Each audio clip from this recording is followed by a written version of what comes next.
Hello everyone, আসসালামু আলাইকুম। এই তো প্রতিদিনের মতন চলে আসলাম আরও একটি নতুন ভিডিও নিয়ে। সকালে ঘুম থেকে উঠেই এই তো রুটি বানাই নেব।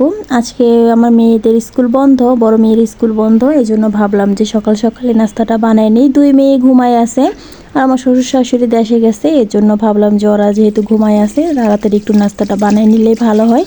ঘুম থেকে উঠে গেলে তো আবার কান্নাকাটি শুরু করে দেবে, এই জন্য সকালে ঘুম থেকে উঠেই গরুর মাংস ভিজিয়ে নিলাম। আজকে গরুর মাংস রান্না করব দুপুরের জন্য, এই জন্য গরুর মাংসটা ভিজিয়ে রাখলাম তাড়াতাড়ি যাতে ছুটে যায়। আর এদিকে আলু ভাজিটা কেটে নিয়ে ধুয়ে নিয়েছি। আমি আলু ভাজি দিয়ে আজকে রুটি খাবো, এই জন্য ভাবলাম তো আলু ভাজিটা বসাই দিই, তারপর রুটিগুলো বানাই নেব।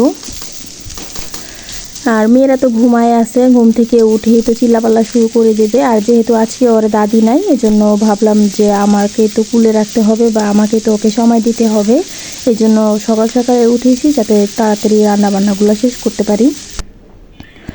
যাই হোক, এরপরে যে আমি ভাজিটা বসাই দিয়ে এদিকে আমি রুটিটা বানাই নিতেছি। আর আলু ভাজি কিন্তু রুটি দিয়ে খেতে অনেক মজা লাগে, হয়তো বা এটা সবারই পছন্দ, আমারও ভালো লাগে। আর এদিকে আমি এই যে রুটিগুলো বানাই নিব।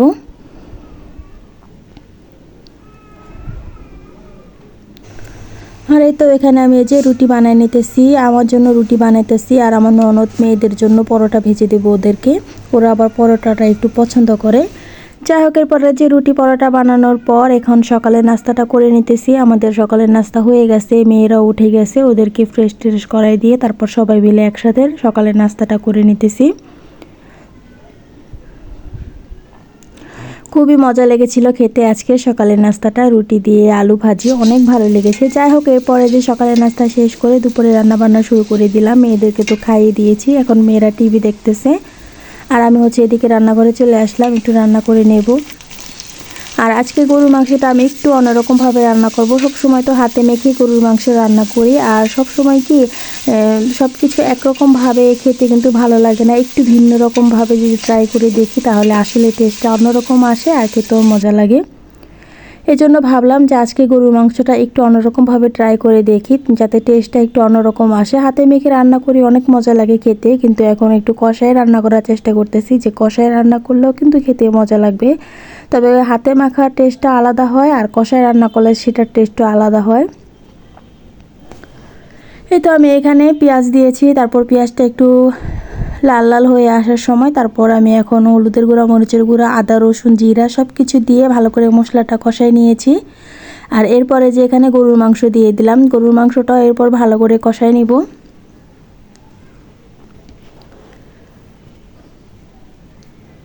আর আমার কাছে না রান্না করতে এমনিতেও অনেক ভালো লাগে, মন চায় যে অনেক মজা করে রান্না করি, অনেক ভালো হয় যাতে রান্নাগুলো খেয়ে যাতে সবাই বলে যে অনেক মজা হয়েছে। আমার কাছে অনেক ভালো লাগে যে একটু মজা করে রান্না করা ট্রাই করি, বা আমি সবসময় একরকমভাবে রান্না করি না। মাছের সময় এরকম হয় যে মাছ রান্না করলে এক এক সময় এক একভাবে রান্না করে ট্রাই করে দেখি যে কোন তরকারিটা কিভাবে বেশি মজা লাগে খেতে। যাই হোক, আমার এমনিতেও রান্নাবান্না আমার অনেক ভালো লাগে। আমি এদিকে তো গরুর মাংসটা বসাই দিলাম, কষাইয়ে আলু দিয়ে তারপর ভালো করে ঝোল দিয়ে দিয়েছি। এই যে এখানে আমি আলু দিয়ে ভালো করে কষাইয়ে ঝোল দিয়ে দিয়েছি, এখন মাংসটা আস্তে আস্তে হবে। আর আরেক চুলায় তো ডাল বসাই দিছি আমার বড় মেয়ের জন্য, ডাল না হলে তো নয়। আর এদিকে কিন্তু মাংস রান্নাটা হয়ে গেছে, আমি জিরা গুঁড়া দিয়ে নামিয়ে নেব। হ্যাঁ, বড় মেয়ের জন্য তো ডাল রান্না করতেই হবে, বড় মেয়ের জন্য ডাল বসাইছি। আর ছোট মেয়ের জন্য শিং মাছ, 2 পিস শিং মাছ একটু ঝোল করে রান্না করে নেব। ছোট মেয়েকে শিং মাছ খাবে, ও তো আর গরুর মাংস খাবে না, এই জন্য ভাবলাম যে ওর জন্য একটু গরুর মাংস একটু শিং মাছ রান্না করে নেই। আর এদিকে মারিয়ামের বাবাও খেতে চলে আসছে, আর আমার রান্নাবান্না সব কিছু কমপ্লিট হয়ে গেছে। আমরা সবাই গোসল টোসল করে নিয়েছি, এখন সবাই মিলে খাবার খেয়ে নেব। এরপর দুপুরে খাবার শেষ করে এখন এই যে সন্ধ্যার দিকে, বিকেলে তো মেয়েকে নিয়ে ঘুমাইছিলাম, সন্ধ্যার দিকে উঠে ছোটো মেয়ের জন্য একটা ডিম পুষ করে নিলাম। ওর শরীরটা ভালো না, ওর জ্বর আসছে, ভাবলাম দেখি একটু ডিম পুষ করে নেই যে যদি খায়। এই যে জ্বরে পুরো মুখ টুক একদম শুকায় গেছে, আর আমারও ভালো লাগতেছে না, এত পরিমাণে খারাপ লাগতেছে জ্বরের, মানে মনে হচ্ছে জ্বর আসবে জ্বর আসবে। এরপরে যে ভাবলাম একটু আদা চা বানাই, বেশি করে আদা দিয়ে চা বানাইছি। আর সকালে রুটি বানাইছিলাম, সেই রুটি দিয়ে এখন একটু চা খেয়ে নেব। আর এখনকার জ্বরের কথা কি বলবো, এখনকার জ্বর অনেক খারাপ, যার হয় শুধু সেই বোঝে যে জ্বর কতটা খারাপ। যাই হোক, এটা হচ্ছে এর পরের দিনের ভিডিও। রাত্রে তো বলছিলাম যে জ্বর আসবে মনে হয়, তবে রাত্রেই অনেক জ্বর চলে আসছে আমার।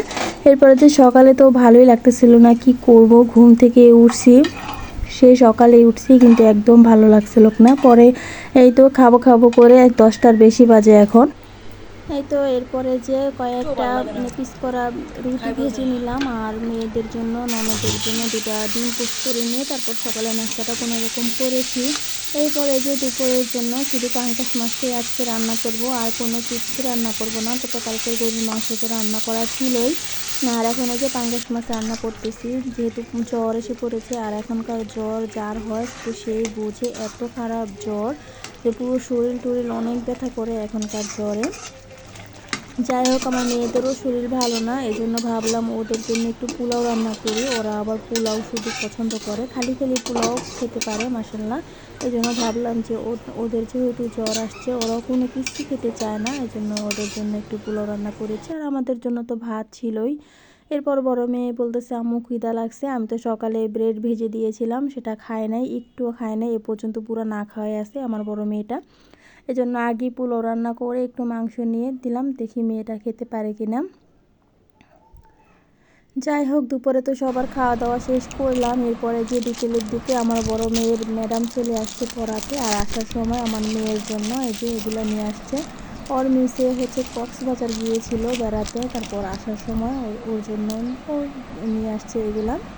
এই তো এখানে 2টা মালা ছিল আর কিছু চকলেট আচার ছিল, এগুলাই। আমার মেয়ে দেখে তো অনেক খুশি হয়ে গেছে যে ওর মিস ওর জন্য এগুলা নিয়ে আসছে।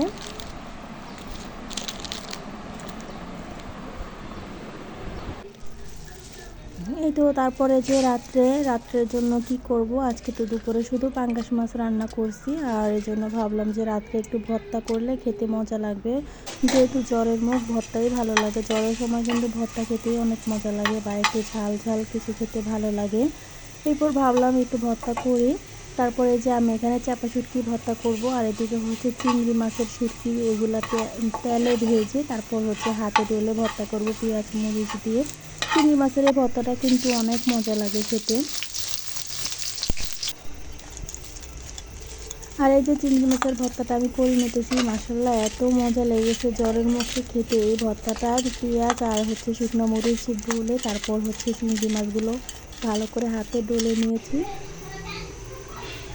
আর এদিকে চাপা শুটকির ভর্তাটাও হয়ে গেছে, আমি চাপা শুটকির ভর্তাটা করে নিলাম, পাটায় বেটে করে নিয়েছি। আর এই যে চিংড়ি মাছের ভর্তাটাও হয়ে গেছে, মাশাআল্লাহ খুব ভালো লেগেছে খেতে। এরপরে যে মারিয়ামের দাদাও চলে আসছে, আমার শ্বশুর শাশুড়ি আজকেই চলে আসছে। আর রাত্রেও যে মারিয়ামের দাদা চলে আসছে, আসার সময় ওদের জন্য কিলে নিয়ে আসছে। আর এই তো এরপর রাত্রে সবাই মিলে এখন খাওয়া দাওয়া করে নেব। আজকের ভিডিওটা এ পর্যন্তই। যদি ভালো লেগে থাকে অবশ্যই লাইক কমেন্ট আর সাবস্ক্রাইব করে দেবেন। আল্লাহ হাফেজ।